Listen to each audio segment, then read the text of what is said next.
Hi dears, ഞാൻ പ്രീത. എല്ലാവർക്കും സുഖമാണെന്ന് വിശ്വസിക്കുന്നു. വളരെ സോഫ്റ്റായിട്ടുള്ള ഞാൻ ഉണ്ടാക്കുന്ന ഒരു വെള്ളയപ്പത്തിൻ്റെ റെസിപ്പി ആയിട്ടാണ് ഞാൻ വന്നിട്ടുള്ളത്. അതിന് ഞാൻ 2 ഗ്ലാസ് പച്ചരിയാണ് എടുക്കുന്നത്. അതിൽ ആവശ്യത്തിന് വെള്ളവും ഒഴിച്ച് 3 മണിക്കൂർ കുതിർക്കാൻ വെച്ചു. 3 മണിക്കൂറിന് ശേഷം ഇതുപോലെ നന്നായി കുതിർന്ന് വന്നിട്ടുണ്ട്. അതിനുശേഷം അതിൻ്റെ കൂടെ തന്നെ 2 തവി ചോറ്, ഒരു മുറി നാളികേരം എല്ലാം കൂടി മിക്സ് ചെയ്ത് മിക്സിയുടെ ജാറിൽ നന്നായി അരച്ചെടുക്കുകയാണ്.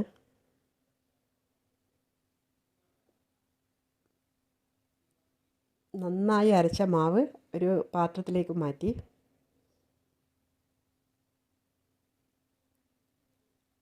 ഒടുവിൽ മിക്സിയുടെ ജാറ് കഴുകിയ വെള്ളവും കൂടി അതിലേക്ക് ആഡ് ചെയ്തു. ഇനി ഞാൻ ഒരു ഗ്ലാസ് എടുക്കുകയാണ്. അതിൽ 2 സ്പൂണ് പൗഡർ ഈസ്റ്റാണ് എടുത്തത്.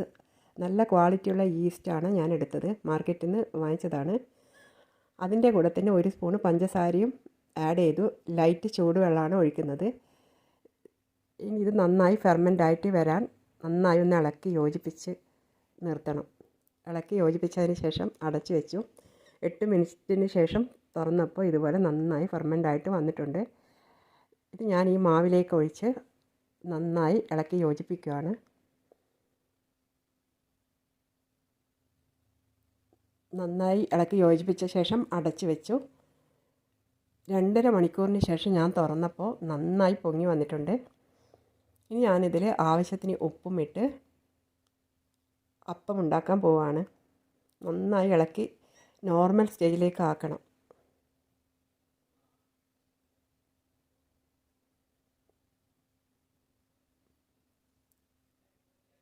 അപ്പം നോർമൽ സ്റ്റേജിലായതിനു ശേഷം ഞാൻ അപ്പച്ചട്ടിയിലേക്ക് ഒഴിച്ച് അപ്പം ഉണ്ടാക്കാൻ പോവുകയാണ്.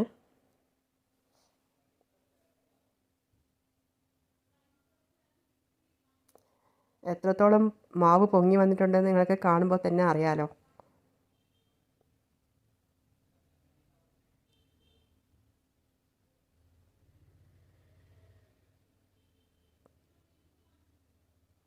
അപ്പം നമ്മളെ സോഫ്റ്റ് വെള്ളയപ്പം റെഡിയായി, കണ്ടില്ലേ?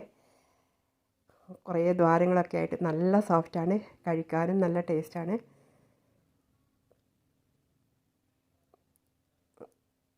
അത്രയ്ക്കും നല്ല പെർഫെക്റ്റായിട്ട് വന്നിട്ടുണ്ട്. അപ്പോൾ ഇഷ്ടപ്പെട്ടവർ ലൈക്ക് ചെയ്യൂ കേട്ടോ. അപ്പോൾ നെക്സ്റ്റ് വീഡിയോ ആയിട്ട് നെക്സ്റ്റ് ടൈമിൽ കാണാം. ഇന്നത്തെ വീഡിയോ ഇത്രമാത്രം. Okay, by.